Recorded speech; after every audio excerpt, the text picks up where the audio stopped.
We're here to talk about, is God left-handed? My wife has been telling me for years to get rid of that term chirality because it's going to scare people away, and I hear some people talking about it already, but you're going to know what it is before you leave tonight.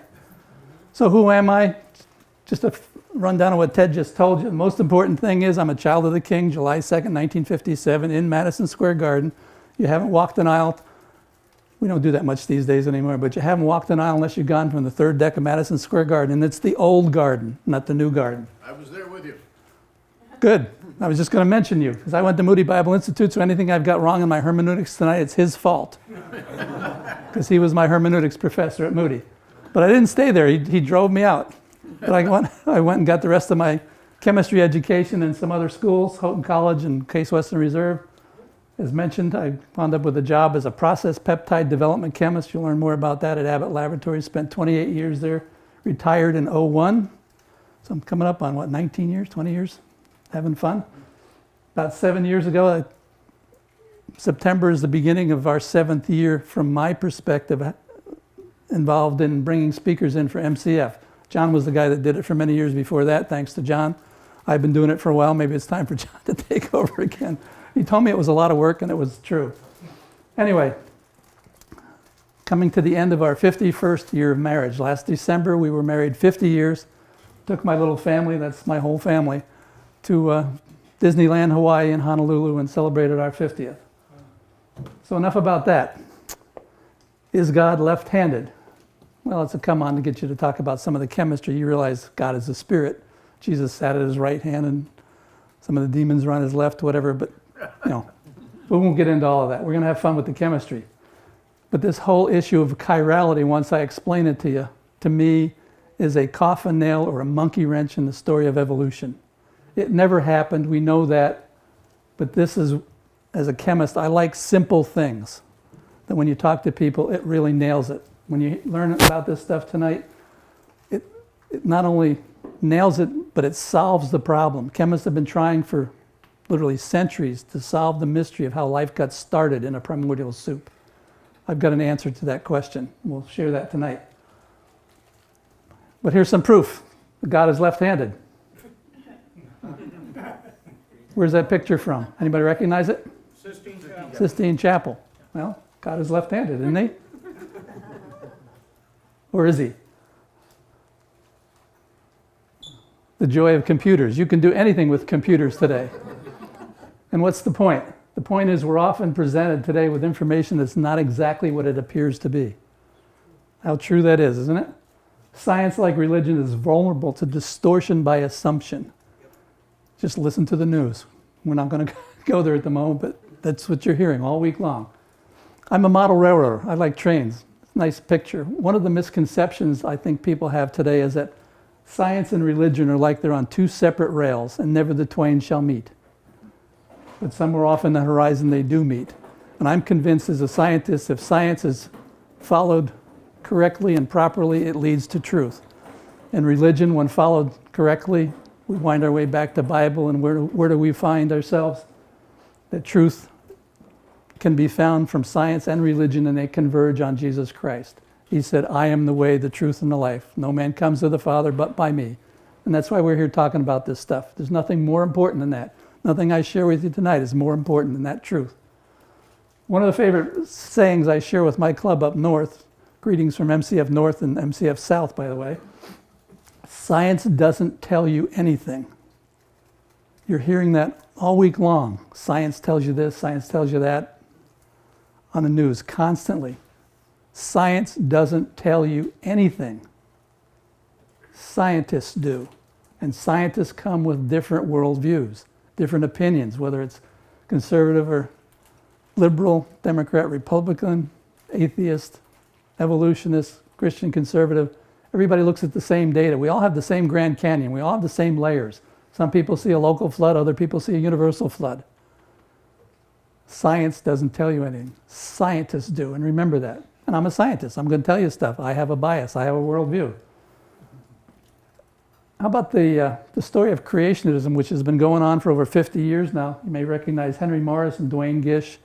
ICR, Institute of Creation Research, with their new museum in Dallas, is coming up on, I think it's their 50th anniversary of ICR. Henry Morris wrote the book a little before that, but ICR, the organization, is coming up on their 50th anniversary. What effect are they having? Well, I came across a National Geographic a while ago, my favorite comic book. And look at what they have. The war on science.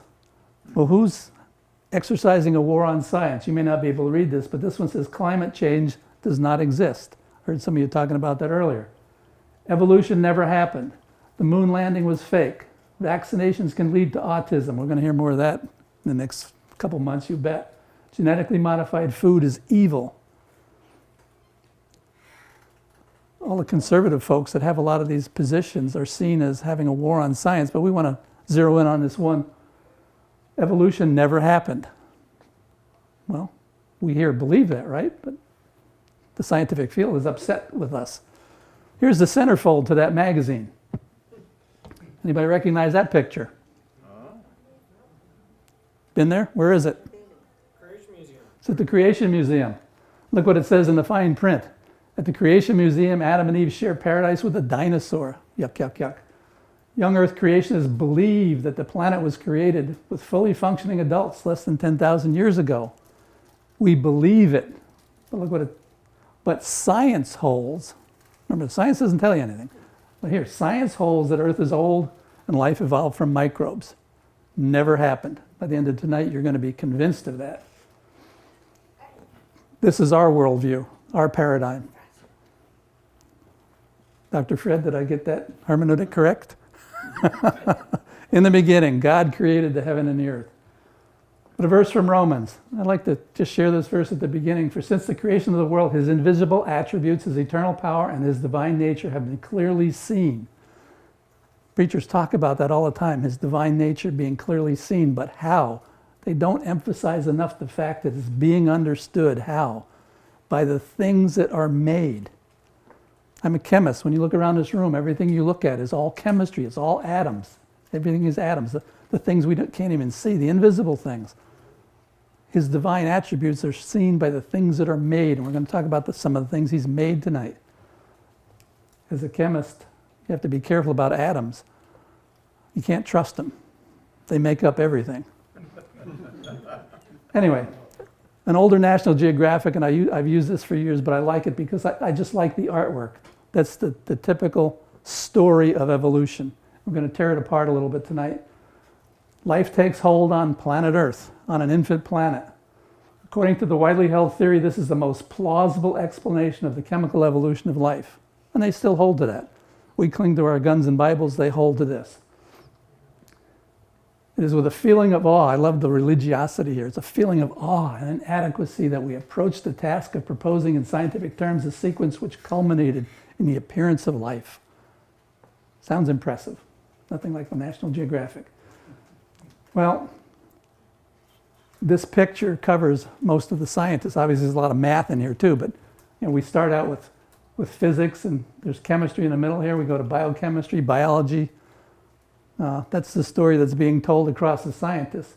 But we don't have time to go through all of that. We're not going to unpack all of that. We're just going to zero in on this one little spot in here, the chemistry of the primordial soup. Now, I don't know if anybody's ever heard of James Tour. He's a Jewish chemist who has become a Christian. And it's hard to find that, but if you go to his website, it's interesting what it says on his website. He will initiate a private Zoom call with anybody who's interested in hearing his story of how he became a Christian, how he converted from Judaism to Christianity. Somebody might want to take him up on that. But he is absolutely ruthless when it comes to the chemistry. And I want to share a couple of clips with you from him, just short video clips. This is actually from an hour-long YouTube presentation that you can find. Are you an expert on the origin of life? I'm a synthetic organic chemist. Origin of life is purely synthetic organic chemistry. There's no way around it. I'm perfectly situated to be commenting on this, to be critiquing the origin of life research. It is abiological. It is before biology takes over. This is purely synthetic organic chemistry. And making these compounds, very simple, 4 classes of compounds. You have to make them from what's available on a presumed prebiotic earth. And so the chemistry is not hard for a synthetic organic chemist to follow, and any trained synthetic organic chemist can follow me on this. And I've never seen a synthetic organic chemist disagree with me on this. In fact, the people that might disagree with me are biologists because they've never made anything. The only thing they may have made is they buy a kit and they make it, which is made by chemists, but they've never made anything ab initio. And so it's the synthetic chemist that can critique origin of life research better than anyone else. So go ahead, ask your synthetic chemist friends to listen to what I have to say. If they have anywhere a master's degree or beyond in synthetic organic chemistry, have them critique what I say. So I like to hear that because he gives me a little bit of credibility standing up here because I'm a synthetic organic chemist. But this is what's being taught in schools today, this whole story. And we'll get into that more deeply, but let me just play one more quick clip from him about what's being taught in schools. Do you think it's accurate? When one looks at a typical textbook, one will see some prehistoric pond and molecules, and those molecules coming together and forming a cell, and those cells coming together and some slithering creature coming out of this pond. That is fallacious. There is no truth in that. We don't even know how to make the molecules. We are lost on how to do this. We can't even make the basic building blocks. But even if we could, from prebiotic type environment to make these, with all the intellect that we put into this, even if we could make them, we have no idea how to assemble them.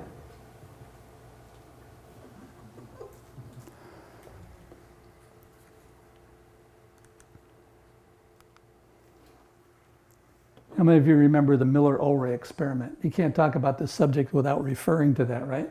Yeah, I've heard of it.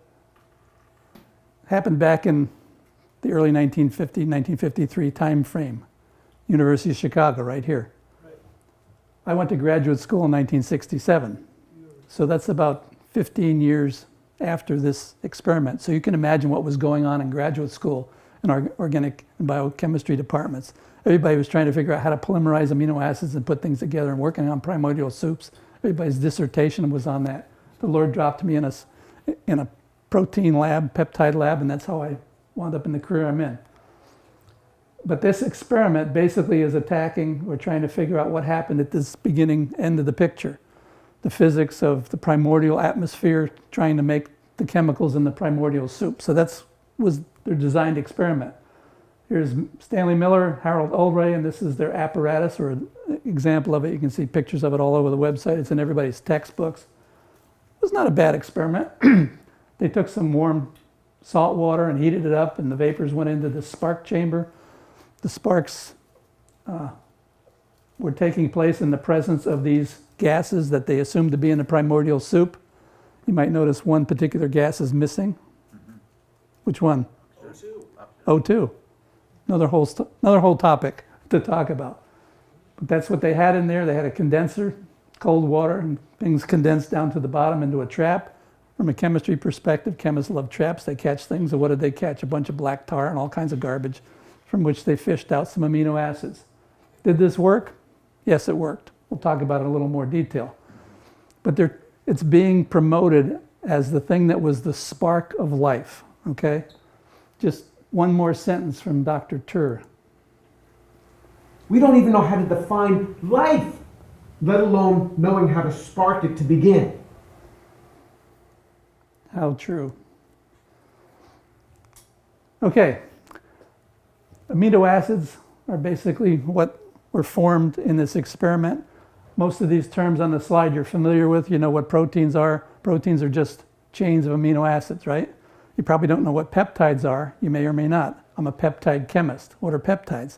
They're just short chains of amino acids. 2 is a dipeptide. 3 is a tripeptide. 4 is a tetrapeptide. When we run out of names, we call them polypeptides. It's that simple. If the protein folds in a certain way that catalyzes some chemical reaction like the enzymes in your mouth. They're called enzymes. They're just proteins that have a special function. DNA was not made in this experiment, but it's the code that we know today, codes for all the amino acids.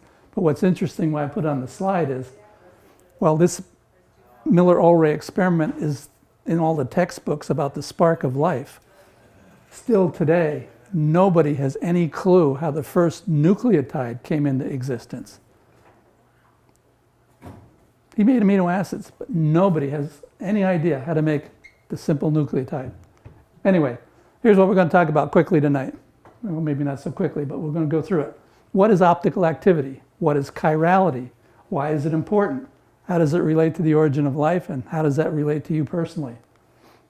So what is optical activity? First, a little physics on light. So we're going to go into a little physics here on light. Back in the early 1800s, this guy, Arago, was the first to observe the rotation of the orientation of linearly polarized light in quartz. Well, I didn't come for this kind of... Hang on, everybody. We'll make it real simple. You all know what quartz is, right?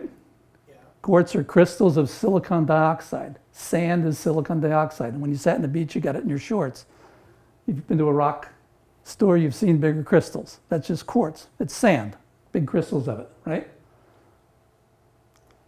Back in those days, early telescopes and microscopes and whatever, these guys were shining light through everything. He was shining light, linearly polarized light through quartz. Well, what does that mean? All it means is, assuming this block is a quartz crystal, when linear polarized light went through that crystal, it came out the other side rotated. He called it optical activity. That's all optical activity is. When it goes through a substance, it changes when it comes out. It's optically active. So what is linearly polarized light? Okay. How many of you wear polarized sunglasses? I wear them all the time. I love them. Don't the clouds and the blue sky really pop out when you look at them? But what is it really? You've all had this in general science back in high school. You know, a beam of light has waves going in every direction. But you put it through a diffraction grating or a polarizer. Remember, they had the two little things in class, and you rotated them 90 degrees, and it turned black when you looked through it. It was a polarized, taught you about polar. Same thing with polarized sunglasses. So this is linear polarized light that comes through. If you have diffraction grating in the opposite direction, it shuts the light out and you can't see. What's kind of fun about this is if you go into McDonald's these days with your polarized sunglasses on, you say, "Where's the menu?" Everything behind the counter is black. You lift up the glasses, you say, "Oh, there it is, it's on." What was fun for me was when I bought this laptop, I've had my polarized glasses on, I went into Best Buy and walked into the laptop area, and this was on, and this one was black, and this one was on, and this one was black. I said, "That's weird. Why would they have these off?" And then I lift the glasses, they're all on. Then you call the guy over, what's the deal here? Well, it turned out they didn't have the laptop, this is an HP laptop, even side by side, 3 HPs, some are on, some are off. I wound up ordering this one from HP. I called them up and said, "I want to make sure the one I get, I can read on my deck with my polarized sunglasses on." They had no clue what I was talking about. It blew their minds. They're technicians. I said, "I don't want to get the thing home and then you tell me I can't send it back." I actually had them agree that if I couldn't see it. But all these computer screens, your tablets, your cell phones in your car, they're all diffraction gratings. And if you have with those polarized glasses on and you turn your head sideways, I bought a new Sony camera. I can't read I keep thinking it's off and it's on because I got the glasses. That's all there is to linearly polarized light. We'll come back to that. A little later in the 1800s, this guy Herschel, he happened to be an astronomer who discovered Uranus, but he was also looking through quartz crystals. And he's discovered that different individual quartz crystals, whose crystal structures were mirror images of each other, rotate linear polarized light in equal but opposite directions. And that's interesting. That's weird. He discovered it. But what he saw was two different types of crystals. When he looked at the quartz crystals, they had different shapes, and they were called left and right-handed. That's where we get into this term chiral. Chiral quartz crystals. Chiral is just a Greek term meaning handedness. So what is chirality? Chirality is just a term for handedness, but you've got a good illustration with you. You've got two hands. Everybody put your hands out in front of you, right? Put one on top of the other. They're non-superimposable. But if you hold them this way, they're mirror images of each other, okay? Now you got an illustration you can take home with you. You'll never forget it. Chiral, non-superimposable mirror images. They're geometrically different. Your hands are geometrically different, right? But they're chemically equivalent. In other words, if I took a chunk of skin out of your left hand and a chunk of skin out of your right hand, and we sent it to the lab for your full blood work and whatever, there is no way chemically they could tell which hand it came from. Your hands are non-superimposable mirror images that are chemically identical. You can't tell. So what? Okay, moving on.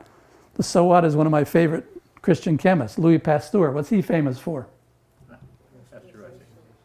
Well, I like milk, so I like pasteurization. What else is he famous for? He's the reason you guys are wearing these masks, right? Germ theory. He's the father of germ theory. What did he do? He took a mask and put it over a bell jar that had meat in it, and another bell jar with meat in it with no mask, and what happened?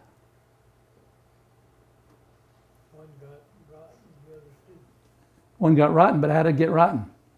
The first one, the second one had flies. Flies, the fly eggs. The first one didn't. The one got maggots. And what did the people say? Spontaneous generation back in his day. Life just appeared. So he's the father of germ theory, but it also ties the origin because everybody was talking about spontaneous generation in his day, and he's the one that put a stop to that. So what is spontaneous generation? The emergence of life from non-living matter. Has it ever been observed? Nope. They thought they observed it, but it has never been observed. I love this next piece if you can hear it. This is the one place Hollywood got it right.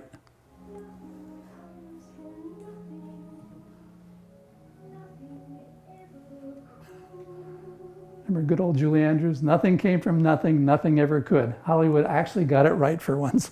I love it. So the law of biogenesis, all observation has shown that life is only passed on. It's biblical. Your life was passed on to you. Do you realize that? If I asked you when your life began, you'd probably say at conception. But what happened at conception? Two live cells came together, one from mom and one from dad, that formed you.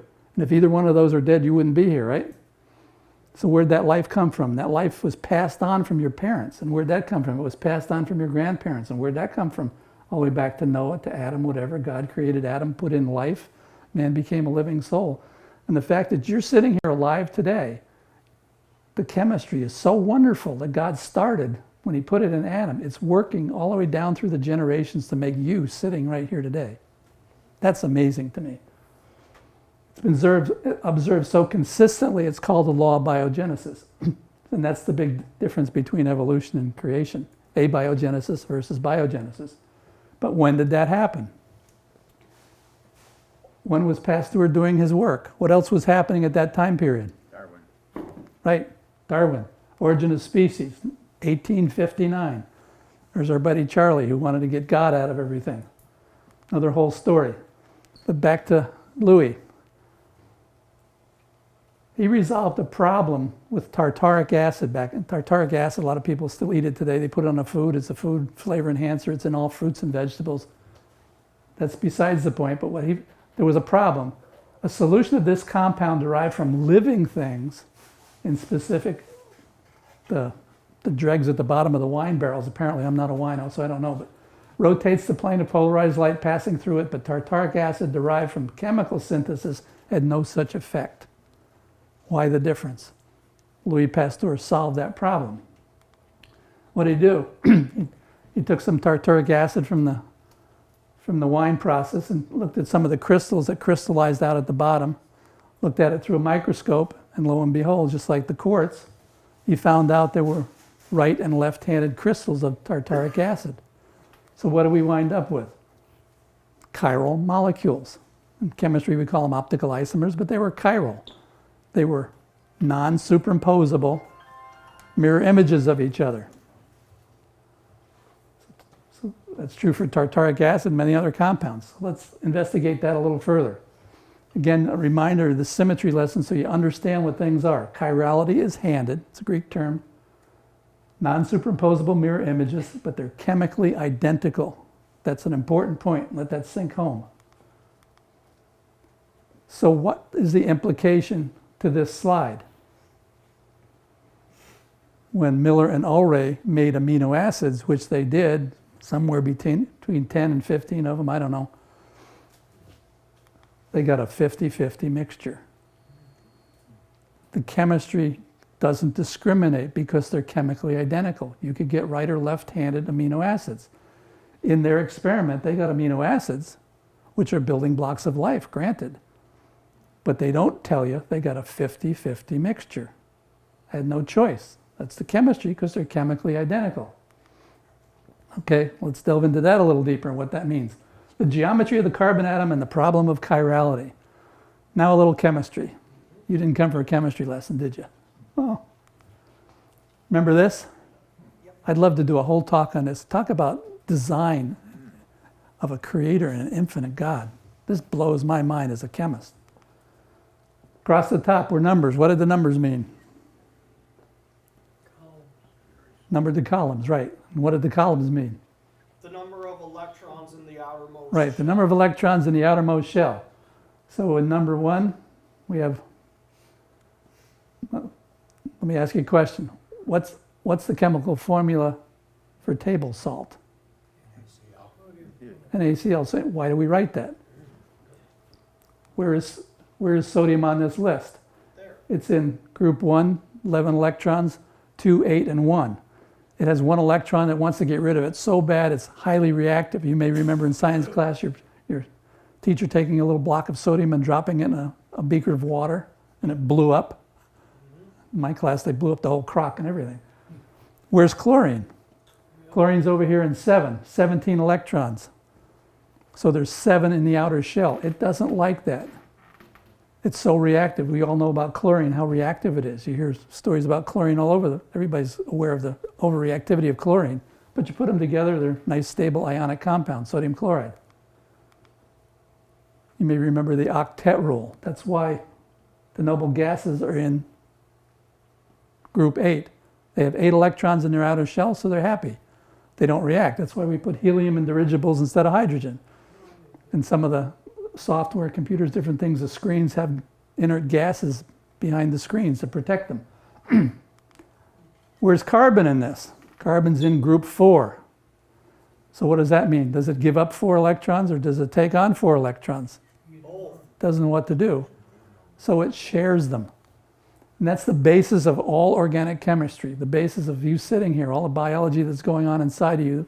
The carbon atoms are all functioning based on sharing their electrons. So along with hydrogen, nitrogen, oxygen, they're the basic elements. So carbon has 4 unpaired electrons to make what we call covalent bonds in organic chemistry. The 4 unpaired electrons repel each other. Just like when you play with magnets, two south poles, you can't push them together, they repel, right?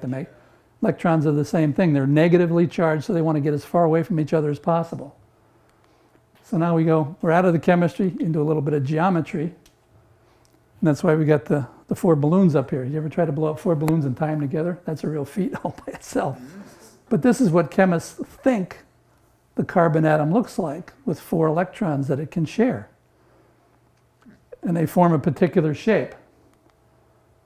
Now, back to the 1800s, 2 guys, von Hoff and Lebel, independently proposed that this phenomenon of optical activity resulted from carbon compounds, that it could be explained by assuming that the 4 saturated chemical bonds between carbon atoms and their neighbors were directed toward the corners of a tetrahedron. What's a tetrahedron? 4-sided. Tetra is 4 points, but it's actually 3-sided, just like these balloons. It's a pyramid. 3-sided bottom, 4 points. It's a tetrahedron. So it looks like that, 109.5 degrees. The molecule methane is carbon with 4 hydrogens attached to it, and when they've studied that with X-ray and stuff, they find out, sure enough, it's a perfect tetrahedron. Now, is as chemists, we try to show things with structures like this, carbon in the middle and 4 hydrogens attached to it. Just a simplified way of looking at it, but it's a tetrahedron. Okay, back to carbon for a second. What happens if we attach something other than 4 hydrogens? Well, jumping ahead, here's just a picture of the methane molecule, 109 degrees. But if we attached 4 different things to this carbon atom, what would happen? So that's why I brought the models along, just to take a look at. Here's a molecule of what we call methane. Now, I can't do this for too much longer because we're going to get rid of methane, right? We're going to get rid of all the cows. There won't be any more cows. No more methane, so we can't talk about this anymore. Green New Deal. Banana or Green New Deal. Let's make a green substitution here. Replace 1 hydrogen with a green ball. What I should do before I do that is just say that this compound is highly symmetrical. I can pass a plane through and each side is identical. No matter how I hold this, it's symmetrical, we call it. I can pass a plane through it. The 2 sides are equivalent. But as soon as I make a substitution, put 1 on here, now it's not as symmetrical. It's still symmetrical. I mean, I can hold it here and you have equal sides. But as soon as I grab it somewhere else, it's not symmetrical. So it has less symmetry. Put another one on here. I'm reducing the symmetry properties. It's still symmetrical. I can pass a plane through here. And you have 2 equal sides, but the number of places I can grab it is diminished. Right? Once I put the 4th one on here, like I'm showing for carbon, I now wind up with what's called an asymmetric carbon atom. There's no place I can grab this where it's equal on both sides. This is chiral. Now we're right back to non-superimposable mirror image. Okay? Now there's one sitting on the table. By chance, did I make the same or different? I match the white and the black. The red and green don't match, right? I put those together by chance. Just by chance, thinking Miller-Urey experiment, they made amino acids. Just by chance, I said they got a 50-50 mixture. Now they're identical. Just by chance. There's no difference between these 2. They have the same substitutions. They're chiral. They're non-superimposable mirror images, but they're chemically identical. That really destroys the whole issue of evolution. Here's just some pictures of the same thing. Sometimes you can't use models in some places, but here's 2 molecules that are identical. Notice the iodine and the chlorine are in the same positions, but I can switch them back and forth. Here they're identical. Here they're non-superimposable mirror images. Chemically identical, but 2 different geometric structures. So carbon can make 4 bonds. If it makes bonds with 4 different things, it's asymmetric, and they're chiral.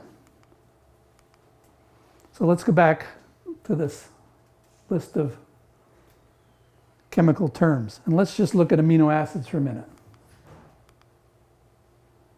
Here's a structure of an amino acid. This is an amine, this is an acid. That's where it gets its name. It's an amino acid.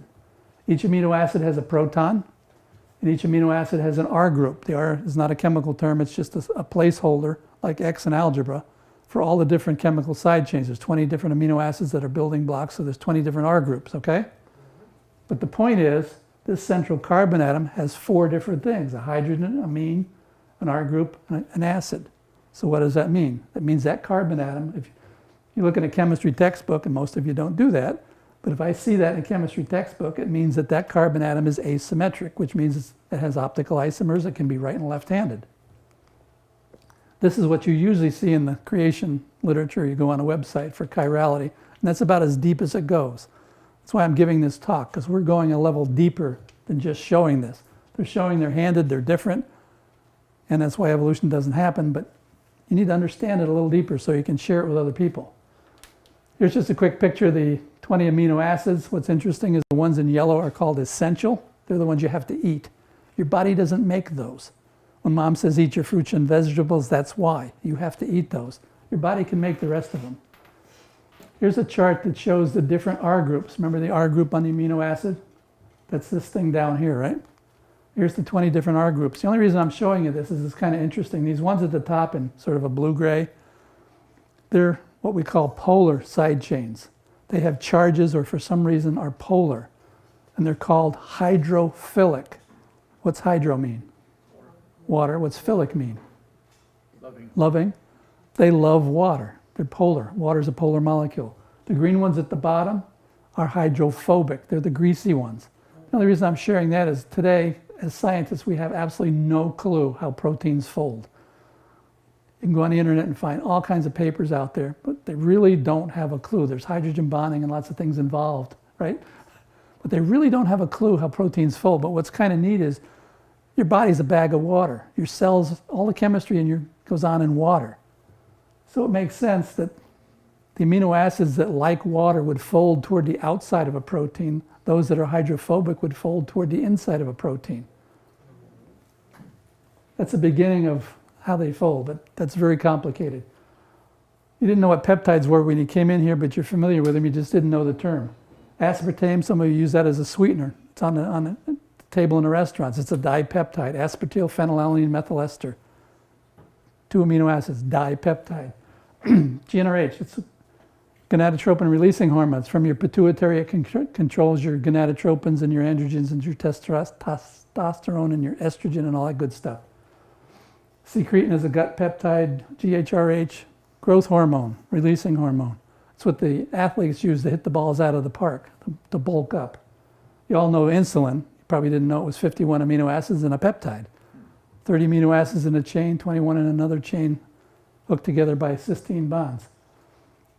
Oxytocin. A lot of women know what oxytocin is. It's given to people to induce labor, cause contractions. I had to make that my first week in graduate school. That was my driver's license.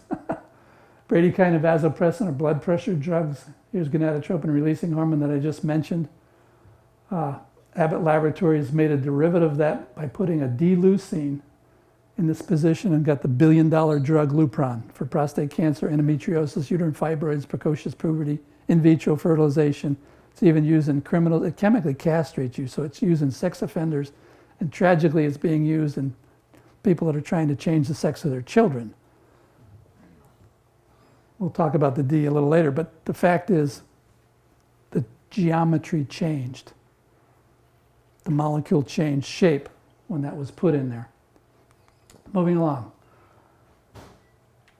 We just said these amino acids are chiral.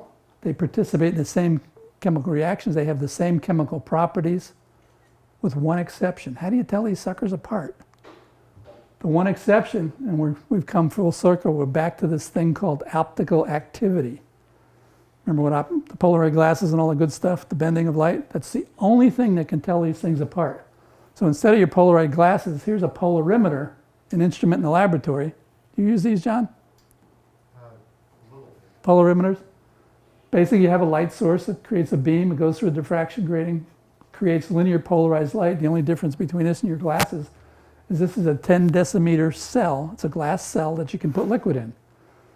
And you dissolve amino acids or compounds, whatever you want, in, put it in that cell, shine the linear light through it and see if it changes direction. By having a diffraction grating at the other end that you can move, you can measure how much it changed. So amino acids are optically active, but they have what we call a specific rotation. Just a couple quick examples. Here's the amino acid phenylalanine.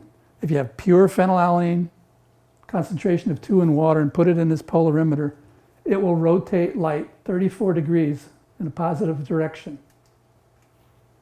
The opposite amino acid, which is L-phenylalanine, we'll talk about that in a second. It's pure L-phenylalanine, rotates the light minus 34 degrees. Now, you don't need to remember that, doesn't matter. The point is, this is where the D and L come from. We had Greek before, now we got a little Latin. D is for dextrorotatory, which just means clockwise. It's changing the light in a clockwise direction. Levorotatory is counterclockwise, the other direction. That's only where this D and L of amino acids comes from. Again, so what? Why are you telling me all this technical stuff? I'm trying to make it easy for this slide. Is God left-handed? Forget everything else I've said so far. This may be the most important slide of the whole presentation. Pay attention to this. All the amino acids in the human body are all left-handed. Every one of them. Every one of you sitting here, all your amino acids, all your proteins, all your muscles, all one geometric shape, left-handed. All of them in all plant and animal tissue are all left-handed. All of them. DNA codes only for left-handed amino acids. All proteins we eat and digest, all the stuff you ate off the snack table, if it had any protein in it, all your vegetables, all that stuff you eat is all left-handed. Our body manufactures proteins and enzymes that are all made of left-handed amino acids. Do you realize the implications of that? When you walk out in nature and look at God's creation, remember the things that are made show his divine authority and power and whatever. Everything you look at today, every bird that flies by in the sky, every blade of grass that you're cutting, every flower that blooms, every piece of mashed potatoes or steak you put on your plate or eat. You know, when you bleed blood.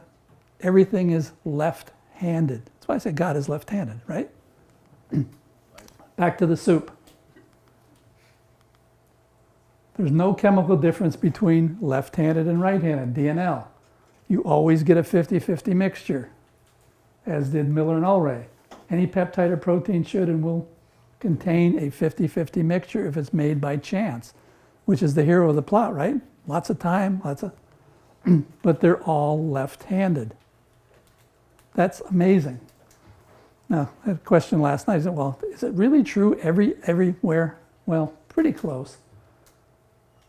The Swiss database over many years, as scientists began to sequence proteins, all the scientists would send their sequence information, whether we're talking about bacteria all the way up through lizards and elephants and you, went to this protein database and they kept track. And this is back in 2011, but of 187 million amino acids, they only found 837 right-handed or D amino acids. Well, where'd they find those? Sometimes bacterial products, some simple bacteria, sometimes in a few cheeses. Spider venom, snake venom has D amino acids in it. That's why when you get a rattlesnake bite and your arm swells up, it's like throwing a monkey wrench in the mechanism. There's very few D amino acids. Obviously, as chemists, we can make them, but in terms of natural living systems, they're all L. Now, somebody in here says, but I'm right-handed. Okay. To be fair, the ribose in deoxyribose nucleic acid, the ribose has an asymmetric carbon atom in the ribose sugar, which means it can come in two forms. All of DNA, all of RNA is right-handed. That's how we get the alpha helix. It's part of the shape structure.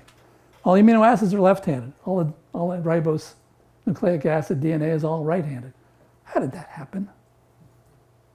Did that happen by chance in a primordial soup where you can put together stuff in a 50-50 mixture? Well, here's the story of evolution. We go from simple to complex, right? There's the picture here. What happens? They want to tell us we started with abiogenesis. Evolution comes along, a little mutation, natural selection, and we made some simple molecules. And all of a sudden, some coding somehow started to happen. Information got involved in here, and we wound up with complex systems. There's amoeba at the paramecium, and the next thing you know, you got Goodyear via the zoo. Humans come from monkeys, and birds come from dinosaurs, and all that stuff, right? How did that happen? What's the driving force? Had to be the sun, right? Had to have energy to make this happen somehow. And a little time and a little chance. That's the story. But there's really no proof for it. I shared a little of this from my last presentation on information, but what really changed my mind about this whole subject and why I say we've solved it, Dr. John Sanford had a symposium on biological information, new perspectives. And this book on the right is a scientific journal or summary of the meeting. It's about this thick and 10 pounds. But fortunately for guys like me, John Sanford wrote the Cliff Notes. You know who John Sanford was? He was an atheist at Cornell who became a Christian. He's the inventor of the gene gun. He's written the book Genetic Entropy, but he invented the gene gun. 90% of the biological, the GMOs, genetically modified crops in the world are made with his gene gun. Christian man. The next to the last paper in this article was written by Professor Andy McIntosh. He just recently retired from Leeds in England. He's one of these mathematics, physics guys that's way up here. And he deals with extremely complicated models, air flowing over wings and all kinds of stuff like that. He wrote a paper on information and thermodynamics that caught my eye. He had this illustration in there. You can't read it from there, but we're going to pay attention to the arrows up here and the arrows down. And what he says at the bottom is this. He's looking at the hierarchical layering systems.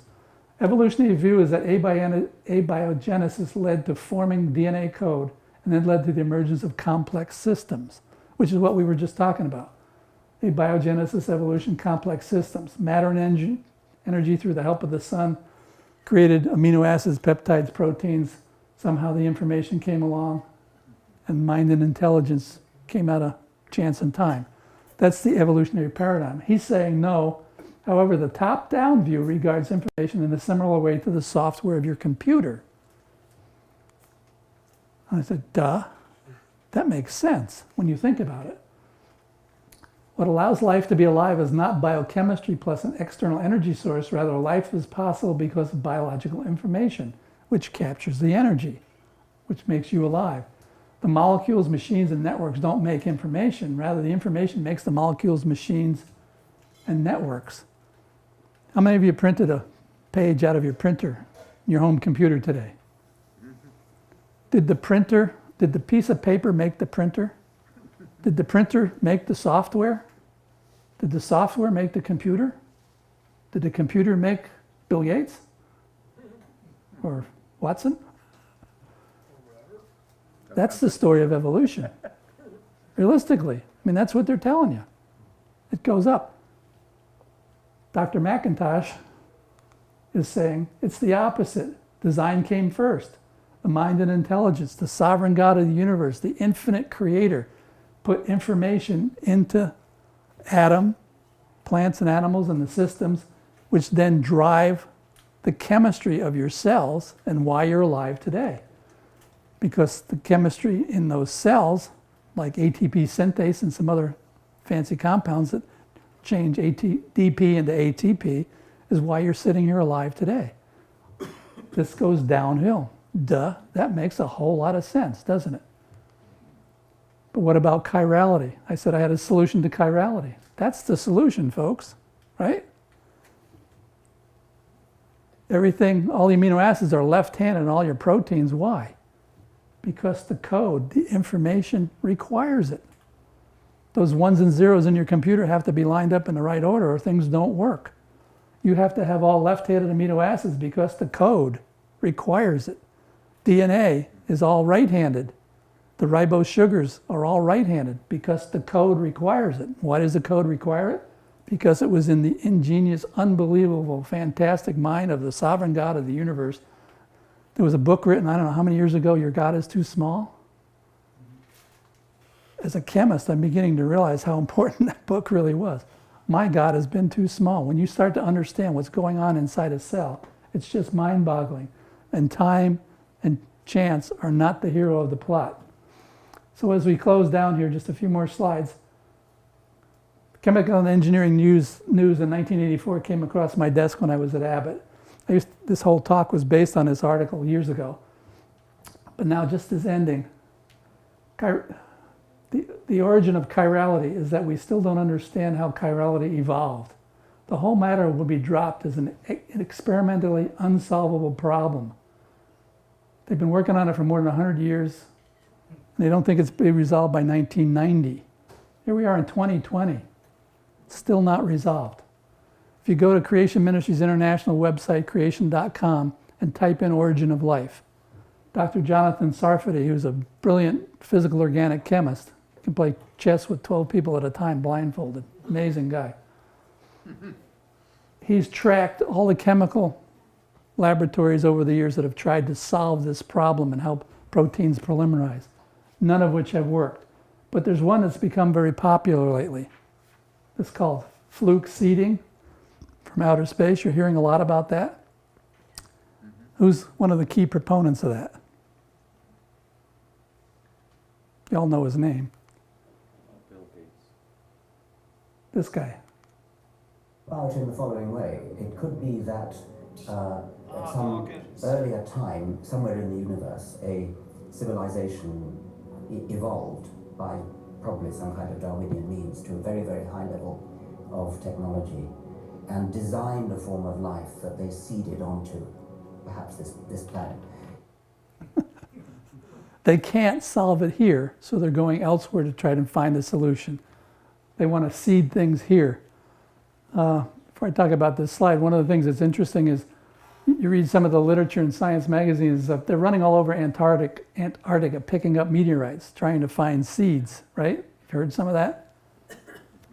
What's fascinating is, having dealt with amino acids for the years, they have physical properties, they have melting points. You can put them in a melting point apparatus. You can heat them up to actually have decomposition temperatures. Most amino acids decompose around 150 to 200 centigrade. When a meteor comes in from outer space, or the space capsule comes in, it's about 6,500 degrees Fahrenheit. No amino acid, no protein, no DNA is going to survive on any meteorite that landed in Antarctica. But they publish papers and they find amino acids and simple things. And my graduate school advisor said, watch, they'll usually find glycine, serine, and alanine. Well, why is that? That's the oil in your fingerprints generally contain glycine, alanine, and serine. So watch, when you see these things, watch for those amino acids. Anyway, this is a quick film of what's going on in your cell right now while you're sitting there.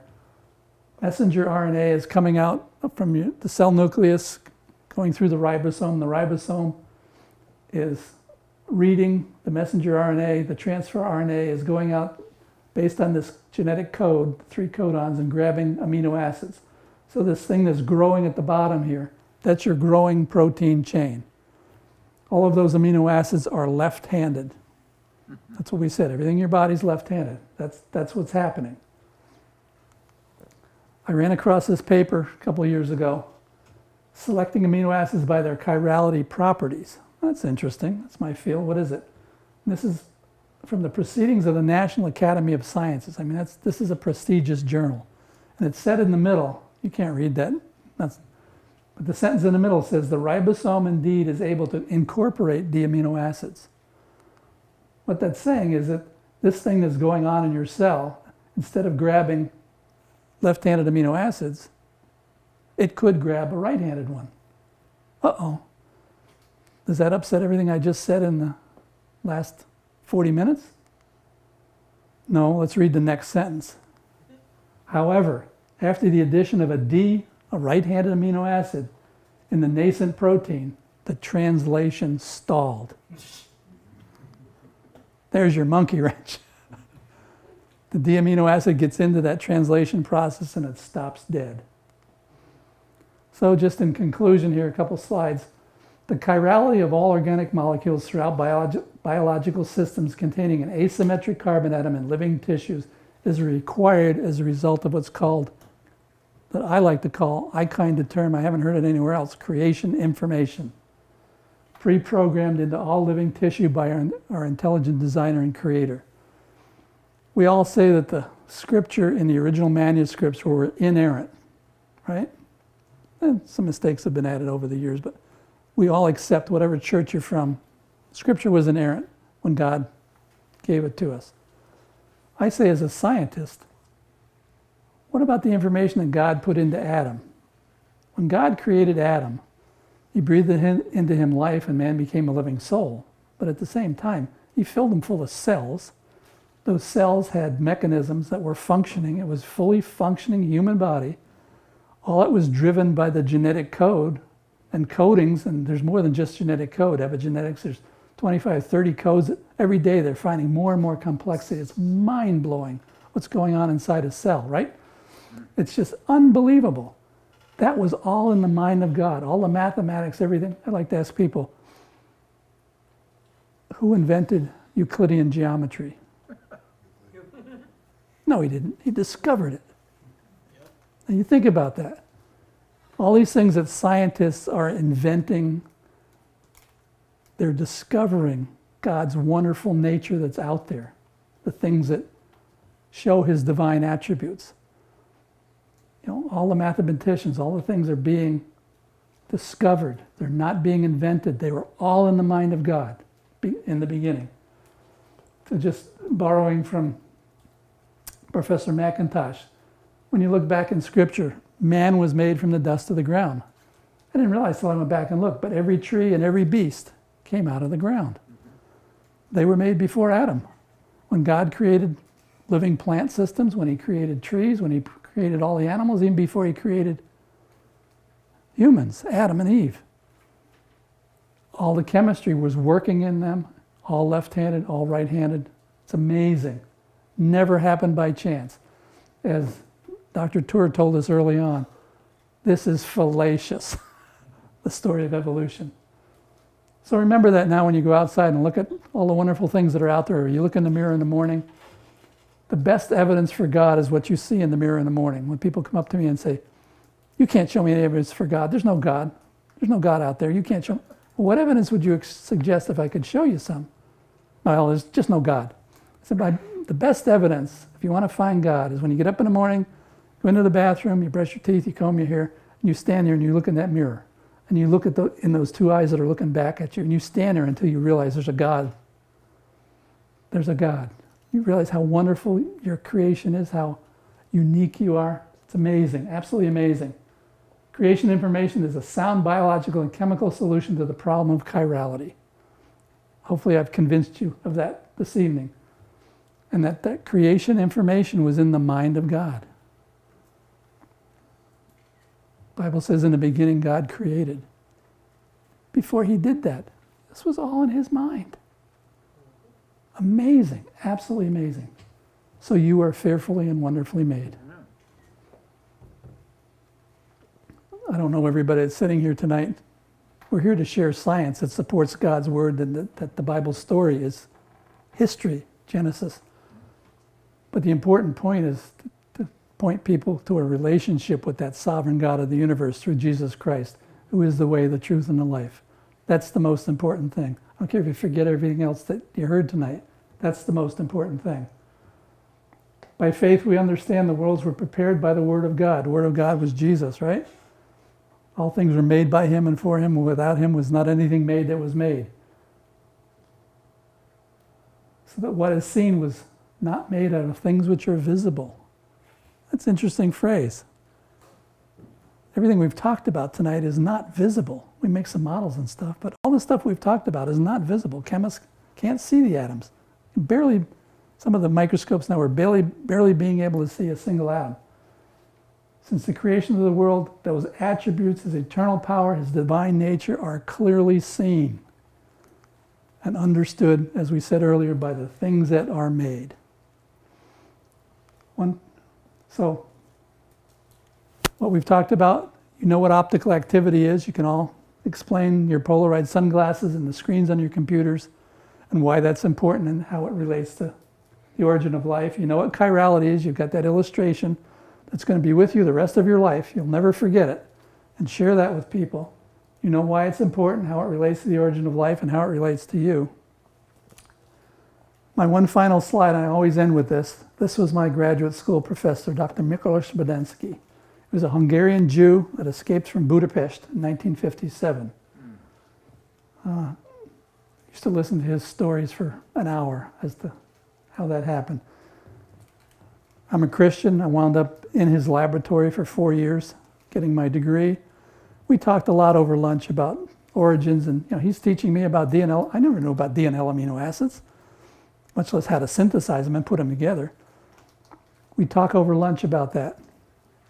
And one day over lunch, he said to me, "It's clear to me this did not happen by chance. But I am unwilling to evoke a God." You think about that. He's gone to a Christless eternity in 2007. I witnessed to him, I shared it with him. But it's not the science, it's not the evidence, it's not the presuppositions we make. It's an issue of the heart. Evolutionists today don't want to be accountable to anybody or anything. When you look at this whole election issue, it's a worldview issue. Those who want accountability and those who don't. The country was founded on Christian principles. There are people who don't want it. They want to replace God in society with government in society. I want to get political here, but that's the bottom line of it all. Unwilling to evoke a God. And those who are unwilling go to a Christless eternity. But you look at what's going on. Somebody mentioned earlier that the peace conference that's going on with Trump today in the Middle East and all that stuff. Signs of the times. The Lord is coming back. It appears to be soon. We don't know. We can't name the day. But if you don't know Jesus Christ as your Savior, today's a good day to get that settled.